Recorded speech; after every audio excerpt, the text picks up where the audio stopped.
Ese uko Leta Zunze Ubumwe za Amerika ziri inyuma y'umushinga mushya wa gisirikare ugiye kurinda amabuye y'agaciro muri Repubulika ya Demokarasi ya Kongo, cyangwa hari amakuru atari ukuri yashyizwe hanze n'inzego za Leta ya Kongo? Mu gihe hari hatangajwe umushinga munini ufite agaciro ka miliyoni 100 z'amadolari hagamijwe gushyiraho igisirikare cyihariye kirinda amabuye y'agaciro, ubu noneho Washington yabihakanye yivuye inyuma.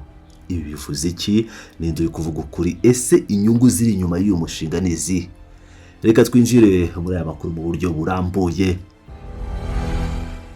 Kuri uyu wa kabiri, ambasade ya Leta Zunze Ubumwe za Amerika i Kinshasa zasohoye itangazo ritunguranye rivuga ko nta mafaranga Leta ya Amerika iri gutanga mu mushinga wo gushyiraho igice cyitwa Garde Miniere muri Kongo. Iri tangazo rije nyuma y'umunsi umwe gusa ubuyobozi bw'igenzura ry'amabuye y'agaciro muri Kongo buzwi nka IGM butangaje ko uyu mushinga uzaterwa inkunga n'abafatanyabikorwa barimo Amerika ndetse na Leta Zunze Ubumwe z'Abarabu.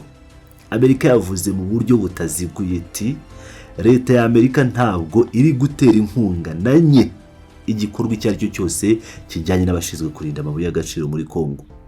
Aya ni amagambo asobanutse neza atari mu rujijo, agaragaza ko Amerika ishaka gukuraho amakuru yavuzwe mbere kariyo iri inyuma y'iyo gahunda. Ariko nubwo Amerika yahakanye ayo makuru, yanongereyeho ko igikomeje gukorana na Kongo mu rwego rwo guteza imbere ubukungu, umutekano ndetse n'iterambere rirambye binyuze mu masezerano y'ubufatanye hagati y'ibihugu byombi. Ibivuze ko nubwo batemera ko batera inkunga uwo mushinga wihariye, ubufatanye buracyahari mu bindi bikorwa. Mbere y'itangazo rya Amerika ku wa mbere tariki 27 Mata, IGM yari yatangaje umushinga ukomeye cyane wo gushyiraho igisirikare cyihariye kirinda amabuye y'agaciro gifite abakozi bagera ku 20,000 kizaba cyuzuye mu mwaka wa 2028. Uyu mushinga ukaba wari ufite ingengo y'imari ya miliyoni 100 z'amadolari. Icyari cyatangaje benshi nuko IGM yari yavuze ko ayo mafaranga azaturuka mu bufatanye na Amerika ndetse n'ibihugu by'Abarabu byo muri Leta Zunze Ubumwe z'Abarabu, United Arab Emirates. Ibi bikaba byahise bituma abantu benshi batekereza ko Amerika iri gushyira imbaraga mu kurinda amabuye y'agaciro ya Kongo, cyane cyane kubera akamaro kayo ku isoko mpuzamahanga. Ariko nyuma y'amasaha 24 ayo makuru yahindutse ibihuha. Amerika irabihakana. Ibi bituma habaho ikibazo gikomeye cyizere. Ese ninde uvuga ukuri hagati ya IGM na Amerika? Ese habayeho kwibeshya cyangwa hari amakuru yatangajwe mu buryo butuzuye? Uyu mushinga wo gushyiraho Garde Miniere wari ugamije gukemura ibibazo bikomeye biri mu bucukuzi bw'amabuye y'agaciro muri Kongo. Kimwe muri byo ni ubucuruzi bw'amagendu, aho amabuye asohoka mu gihugu mu buryo butemewe n'amategeko.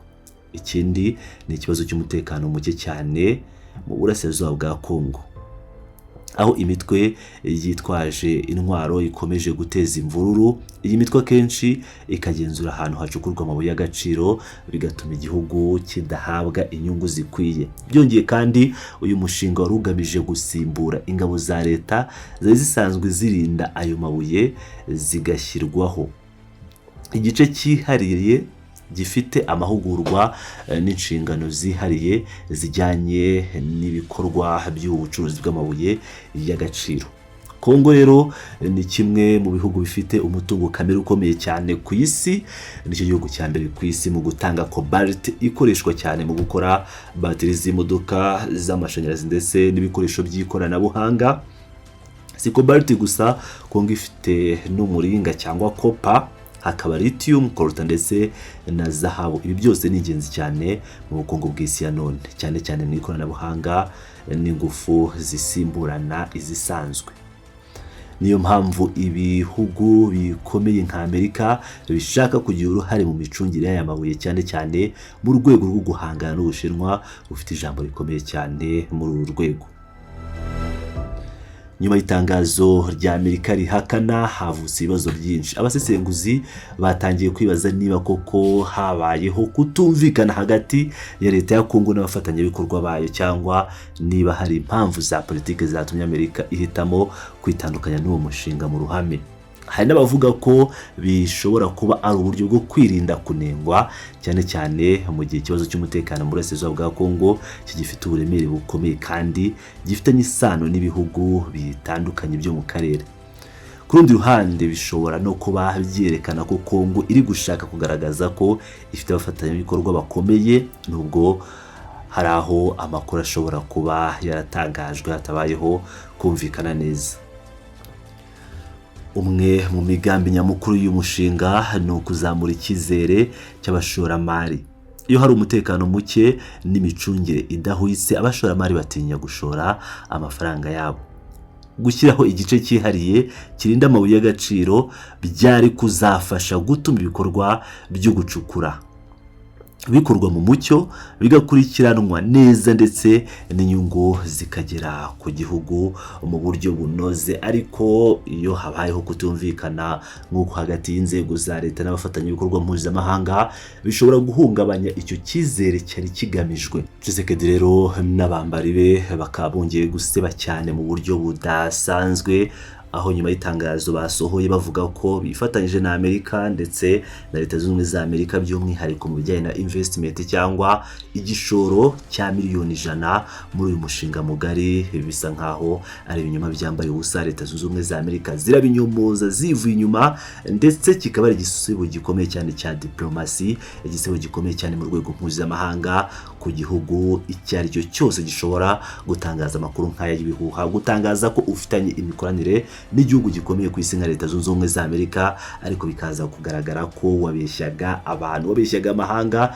Ni ibintu rero abantu benshi bakomeje kwibazaho mu buryo bukomeye cyane, bavuga bati byagenze bite? Tshisekedi n'abayobozi be bamaze kumenyerwa by'umwihariko mu kuba ari bo banyereza umutungo wa Repubulika ya Demokarasi ya Kongo, by'umwihariko amabuye y'agaciro, nk'uko hari ibirego biri mu gihugu cy'Ububiligi bijyanye no kunyereza amabuye y'agaciro, kunyereza umutungo wa Repubulika ya Demokarasi ya Kongo, by'umwihariko mu birombe byo muri Katanga.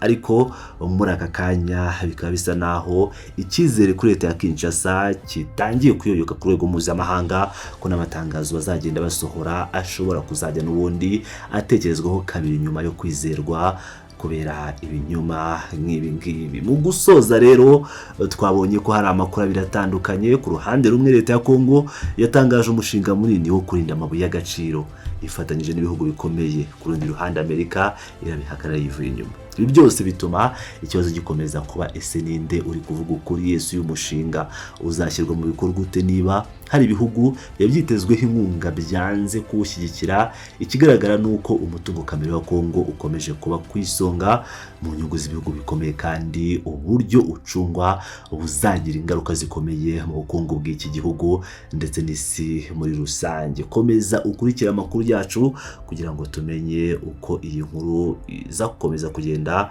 ihinduka mu minsi iri imbere. Turagenda tubagezaho updates, amakuru yose aragenda agerwaho 5 kuri 5. Mukomeze mwane nanjye, mwibuka gukanda like, mwibuka gukanda subscribe, kandi mwadusigira ibitekerezo bijyanye hasi hagenewe gutanga ibitekerezo kugira ngo tumenye uburyo tubakorera inkuru tubagezaho byose uko mubifata, ariko by'umwihariko ugatanga ibitekerezo kuri iyi nkuru tumaze kubagezaho. Ndabashimiye cyane, muri ab'agaciro.